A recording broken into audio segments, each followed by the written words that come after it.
আজকে আমরা কথা বলবো লক্ষ্মীর ভান্ডার প্রকল্প নিয়ে। এই প্রকল্পের মাধ্যমে মহিলাদের প্রত্যেক মাসে মাসে টাকা দেওয়া হয়। তাই সেপ্টেম্বর মাস এসে গেছে, এখন সবার মনে একটাই প্রশ্ন, লক্ষ্মীর ভান্ডারের টাকা কবে ঢুকবে? এবং নতুনরা চিন্তা করছেন আমাদের টাকা কবে থেকে ঢুকবে। দেখুন, মুখ্যমন্ত্রী ইঙ্গিত দিয়েছিলেন নতুনদের টাকা ঢুকবে। তো আজকে এই ভিডিওতে সেই উত্তর বিস্তারিতভাবে জানাবো। তাই ভিডিওটি শেষ পর্যন্ত দেখুন, এবং যদি ভিডিওটি ভালো লাগে তাহলে একটি লাইক করুন এবং চ্যানেলটিকে সাবস্ক্রাইব করতে ভুলবেন না।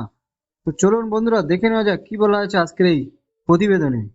প্রথমে একবার মনে করিয়ে দিই, লক্ষ্মীর ভান্ডার প্রকল্প 2021 সালে শুরু হয়। মহিলাদের আর্থিক স্বনির্ভর গড়ে তুলতে এই টাকা দেওয়া হয়। বর্তমানে সাধারণ শ্রেণীর মহিলারা মাসে 1000 টাকা এবং এসসি এসটি মহিলারা পান 1200 টাকা। এই টাকা সরাসরি ব্যাংক অ্যাকাউন্টে জমা হয়। এখন প্রশ্ন হলো, সেপ্টেম্বর মাসের টাকা কবে দেওয়া হবে?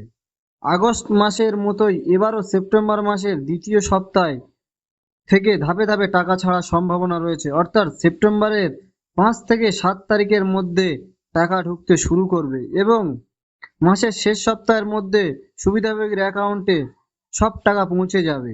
দেখুন, গত মাসের অভিজ্ঞতা অনুযায়ী দেখা গেছে একসাথে সবাই টাকা পান না, কেউ আগে পেয়ে যান, কেউ কয়েকদিন দেরিতেও পান, কিন্তু সবার অ্যাকাউন্টে লক্ষ্মীর ভান্ডারের টাকা এসে যায়। তাই আপনারা ধৈর্য ধরুন, আপনাদের টাকা চলে আসবে। দেখুন, এই টাকা আপনি কিভাবে চেক করবেন আপনার অ্যাকাউন্টে ঢুকেছে কিনা সেটা চেক করার সহজ উপায় হচ্ছে, আপনি ব্যাংকে গিয়ে আপনার পাসবইকে আপডেট করতে পারেন। এবং আপনার যদি মোবাইল নাম্বারের সঙ্গে ব্যাংকের লিঙ্ক থাকে তাহলে আপনার ফোনে এসএমএসও পেয়ে যাবেন।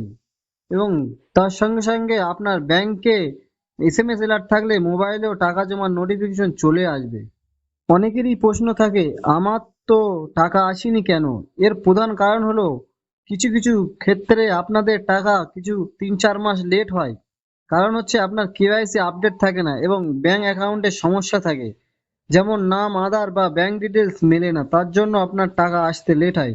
তবে চিন্তার কিছু নেই, সমস্যাগুলো ঠিক করলে পরের কিস্তিতে টাকা এসে যাবে।